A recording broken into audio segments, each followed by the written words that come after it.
નમસ્કાર, આપ જોઈ રહ્યા છો નેશન પ્લસ ન્યૂઝ. હું છું હિરલ આપની સાથે. પંચમહાલ જિલ્લાના ઔદ્યોગિક હબ ગણાતા હાલોલ શહેરમાં છેલ્લા કેટલાક સમયથી અસામાજિક પ્રવૃત્તિઓએ માઝા મૂકી છે. આ ગંભીર મુદ્દે આજે હાલોલ કરણી સેના દ્વારા પ્રાંત અધિકારીને આવેદનપત્ર પાઠવવામાં આવ્યું હતું અને આવા તત્વો સામે દાખલારૂપ કાર્યવાહી કરવાની ઉગ્ર માંગ કરવામાં આવી હતી. હાલોલ અને તેની આસપાસના વિસ્તારોમાં ગુંડાગીરી, મારામારી અને રોડ રસ્તા પર થતા ધીંગાણાની ઘટનાઓમાં નોંધપાત્ર વધારો થયો છે. કરણી સેનાના અગ્રણીઓના જણાવ્યા મુજબ કેટલાક શખ્સો સોશિયલ મીડિયા પ્લેટફોર્મ પર હથિયારો સાથે કે અભદ્ર ભાષામાં વિડીયો બનાવી રહ્યા છે. આ પ્રકારના વિડીયોમાં 10 થી 20 વર્ષના કિશોરો અને યુવાનો પર અત્યંત ખરાબ અસર પડી રહી છે, જે સમાજ માટે જોખમી સંકેત છે, જેને લઈને કરણી સેનાના સભ્યોએ એકઠા થઈ પ્રાંત અધિકારીને રજૂઆત કરી હતી.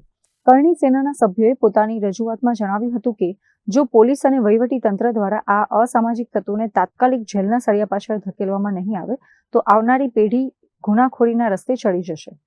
કરણી સેનાએ ચીમકી ઉચ્ચારી છે કે જો આગામી દિવસોમાં આ મામલે કોઈ નક્કર પગલાં લેવામાં નહીં આવે તો તેઓ ઉગ્ર આંદોલન છેડશે.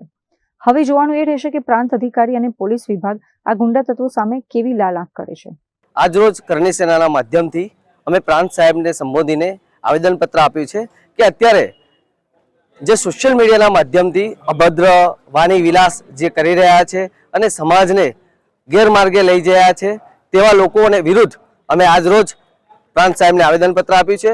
કેમ કે આ અભદ્ર વાણી વિલાસથી 18 વર્ષથી લઈને 25 વર્ષના છોકરાઓ બગડી રહ્યા છે, જે આવા સોશિયલ મીડિયા ઇન્ફ્લુએન્સરો દ્વારા અભદ્ર વાણી વિલાસ પોતાના ફોલોવર્સ વધારવા માટે કરી રહ્યા છે.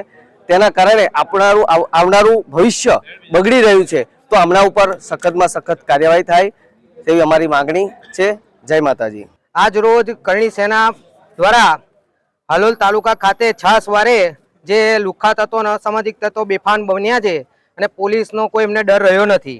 કાયદા એ લોકો ગમે ત્યારે હાથમાં લઈ લે છે. એના વિરોધમાં કરણી સેના દ્વારા આવેદનપત્ર પ્રાંત સાહેબને આપવામાં આવ્યું છે.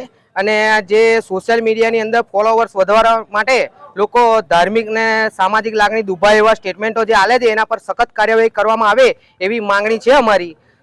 છતાં જો હજુ કોઈ પગલાં લેવામાં નહીં આવે તો કરણી સેના મેદાનમાં જરૂર ઉતરશે એવી અમારી લાગણી અને માંગણી છે. Kiran Gohil, nation plus news, Panchmahal. સમાચારોના સતત અપડેટ મેળવવા માટે અમારી નેશન પ્લસ ન્યૂઝની યુટ્યુબ ચેનલને સબસ્ક્રાઇબ કરો, બેલ આઇકન દબાવો અને જોડાયેલા રહો ફેસબુક, ઇન્સ્ટાગ્રામ અને ટ્વિટર પર.